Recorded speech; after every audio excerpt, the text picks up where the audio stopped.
From the Oklahoma newsroom, it's time for a varsity update. I'm Jenny Carlson here with high school sports writer Jacob Unruh. Jacob, week 2 is upon us, and I don't know if we technically call this rivalry week, but lots of very traditional, very strong rivalries in your top 10.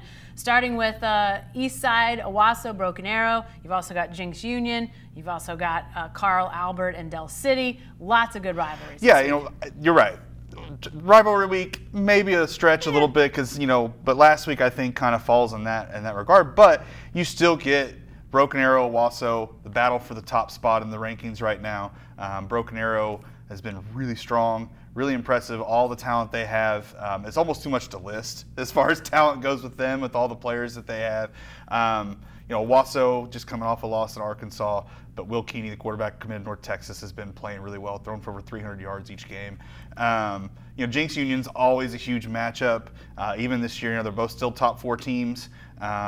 New coach with Keith Riggs at Jenks, so that's a whole new look too. Going into that one, that's impressive. But locally, you can't go wrong with Del City Carl Albert. After watching what Carl Albert did against Midwest City last week and what Del City did against McGuinness last week, this matchup is just huge. There could be a lot of points. There could be very little points. Yeah. There's a lot of talent. Dadrian Taylor at running back for Carl Albert is a Division I running back. Jeff Foreman at Del City is a Division I receiver committed to Arkansas State. Just a lot of fun in that game. There's also a decent amount on your top 10 games of sort of mid-sized schools on down. You've got a 3A, 4A game between Heritage Hall and Clinton. Heritage Hall had that great opening week game against Millwood. Then you've got a 3A, 2A matchup between Lincoln Christian and Vian. Tuttle, Plainview, a 4A, 3A. So some really nice, if you're looking for maybe more of a small town feel or a small school feel, there's some good games there as well. Yeah, and the benefit of the Heritage Hall Clinton game is at Clinton. If you're looking for a really cool place to go watch a game, go to Clinton, go to the Tornado Bowl. From everything I've heard, Clinton is starting to get back to the old Clinton power that it was. Under first-year coach John Higbee. Mike Lee is still around a little bit, I think, but Higbee is now the head coach, and they're a very dangerous team. Heritage Hall is coming off the loss, but I think they're still really talented. Billy Ross Jr. is fine. Jane McDaniel's there. Players like that. You mentioned Tuttle. Plainview is another one. Tuttle's 2-0, coming off wins over Newcastle and Kingfisher. A good win against Kingfisher. With players like that, those Vian and Lincoln Christian, a lot of points could be scored in that one. Those teams put up a lot of points. They have a lot of talented offensive players, and so that one's really exciting. The last 2 games in your top 10 are both interesting in the rivalry aspect that you've got Davis and Sulphur, which if you know anything about football in this state, you know what storied rivals those are.